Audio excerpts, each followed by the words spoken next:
Hey guys, welcome back to my channel. If you don't know me, my name is Sadie, and today we're going to go over some questions I've been asked about my boob job.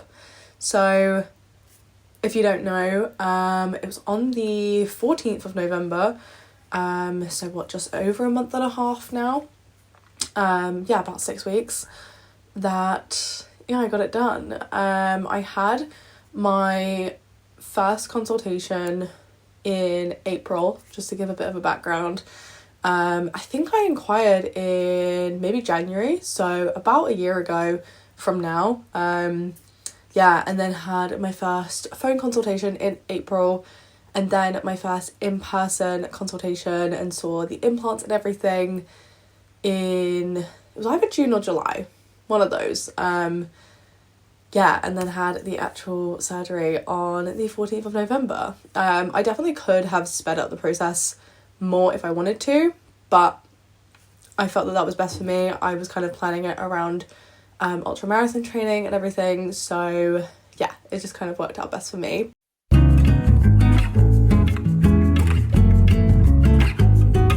So I mentioned this before in my surgery video, but basically I had something called tubular breasts, which is basically where they were quite small. They weren't crazy small by any means, but the main thing was they had this cone type of shape, and they were basically it was like nothing in the middle. Everything kind of went out to the sides, and very pointy. So I had a lot of basically on the sides and underneath, but everything in the middle was kind of not there. That was kind of the main reason for it. I only really found that out during my first phone consultation. So I sent photos in to the surgeon that I was inquiring with, and he made a 3D scan of what I currently look like, and then also a couple of options for what I could look like afterwards, basically with 2 different sizes of implants. And he actually told me on that call that I had tubular breasts, so didn't know that before at all, never heard of it. I guess the main reason I inquired was for a confidence boost. It was because I felt that they were quite small. I didn't really think about the shape before. I never really kind of examined them that deeply. I just didn't like them. I guess because of the size, but now that I know about the whole tubular thing, I think it definitely was because of that. Because I think if they were, say like the cup size that they were a C, I think if they were that size but a normal shape, then I would have been fine with it. But it also made them appear smaller, to me anyway. It made them seem a lot smaller than they were because they were so disproportioned. So hopefully that answered that question. It's a little bit of a, multiple different answers, but I would say generally confidence boost for sure, but it's obviously a little bit more in depth than that.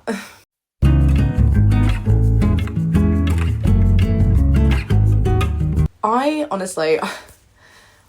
am the type of person that I would have just kept researching forever and ever and ever if I didn't have someone actually personally recommend a surgeon to me. So Fraser's colleague, she basically got surgery done, and he mentioned to her that I had been wanting to get it done for years, and she actually sent over his details to me and gave me loads of advice, and just kind of talked me through the whole thing, her whole experience. And that was the surgeon that I went with.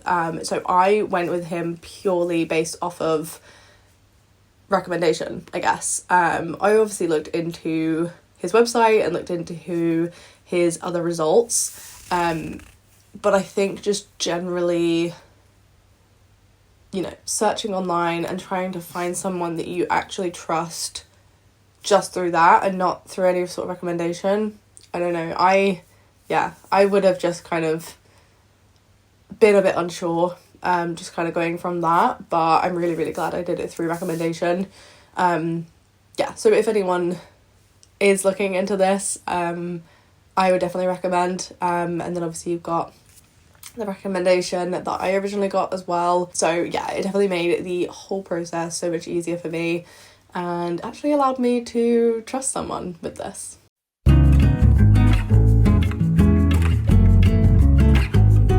So as I said before, the surgeon, he gave me two options basically to kind of start with. I'm pretty sure that I kind of said the sort of size that I wanted to go for, and then he gave me two implant recommendations, I guess, based off of that.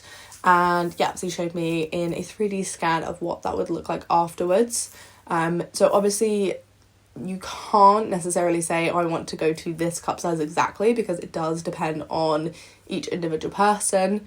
But I basically went for 400cc implants, which took me from a C, bearing in mind a C with tubular breasts, to a double D normal, like completely normal shape and everything. I feel like particularly for starting out, like this is my first surgery, obviously they don't last forever. If you didn't know that, I'm sorry, but they don't. You need to know that before you get into this. They don't last forever, and I will have to get another surgery in maybe about 15 years, so they definitely last a long time. But yeah, I think particularly starting out, it being my first time, 400 was the best option for me, especially where I run a lot as well. Obviously I didn't want to make them too big, and I didn't want them to affect me in any sort of way with running or with weightlifting.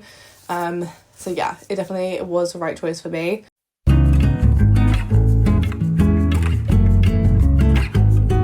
It definitely is. And my surgeon told me that literally straight away. When we were talking about implants and everything, he said no matter what, you will want to be bigger. Like after you've settled and after all the swelling's gone down and everything, you will want to go bigger no matter what size you get. So I think it was really helpful for me actually knowing that.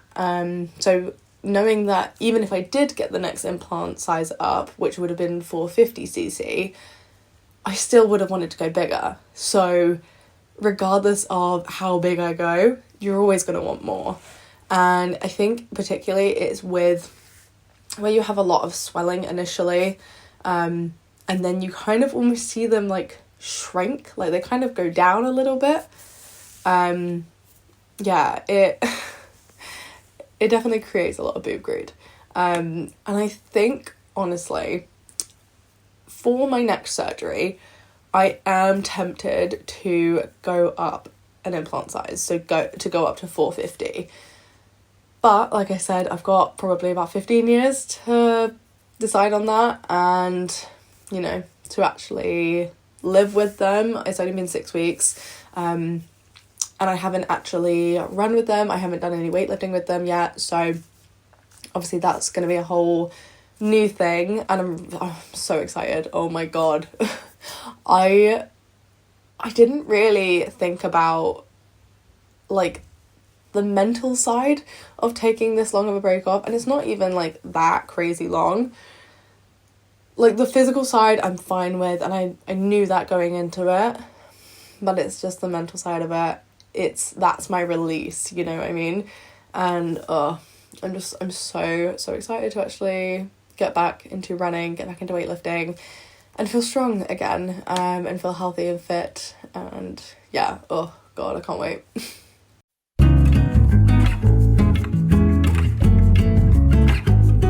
So if you haven't seen my whole surgery day vlog, obviously there were certain parts of it that I couldn't film, like actually obviously going into the theatre, but I did film literally immediately after I got out, like obviously after waking up. Woke up and then literally 5 minutes later started filming, and I was very, very exhausted. You could tell that I was so out of it. But yeah, if you wanted to see a full breakdown of the day as I'm going through it, then that's a video you need to watch. But yeah, generally, as a little overview, we travelled into London in the morning and then got to the surgery. Fraser was able to stay with me for the whole day, which was great. Obviously just other than when I went into the operating theatre. And yeah, we basically did, like, they had to do a bunch of tests on me, obviously, just to make sure I was all good for surgery, and there was a lot of waiting around. I couldn't eat for quite a long time, from basically 7 a.m. that morning, and then my surgery ended up being, I want to say 3 p.m. I want to say about that, like 2-3 o'clock. Yeah, so I was kind of waiting around for a few hours, I would say, like, I don't know, I'm gonna say 3 hours, around about that. So yeah, definitely bring a book with you, bring some sort of entertainment. They had a TV in my room in the hospital. Yeah, so they do give you, you know, a little bit of something to do, but definitely bring a book, bring something to do, bring a Switch if you know, have anything like that, any sort of just activity to, one, take your mind off of it, but two, stop you from just like sitting there so bored.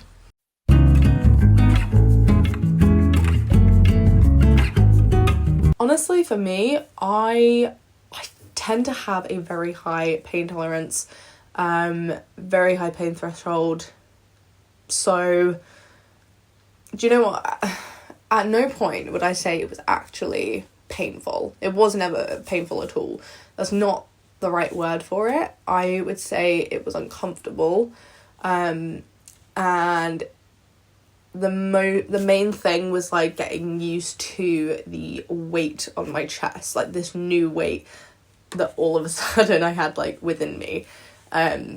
Yeah, so it felt like almost like there was something like pressing down on my chest, because it was that weight, yeah, just like within my body. It wasn't even like something sat on me externally, although it did feel like that for quite a few weeks. They felt very separate from me, like obviously they're attached, but they just didn't feel like part of me yet, but they definitely do now. 6 weeks on, they feel completely part of me. I will say that I've recovered really well. Like, I went and saw my surgeon 4 weeks on, and he literally was like, you look like you are 6 to 7 weeks recovered. And they give you a 3 to 6 month window of being properly, like, fully settled. You know, you're completely recovered at that point. And he said it, for me, will be much closer to 3 months than 6. Yeah, so I just have been really lucky with it. My body's recovered really well. I don't know if it's anything to do with me being athletic. I'm not sure. It might be, it might not. I don't know. But yeah, I just have recovered really well. So I'm really, really grateful for that. But in terms of actually managing the recovery, we got a hotel to stay in London the night of, which definitely, if you don't live nearby, like, get a hotel, because like there is no way I would have been able to do public transport at all.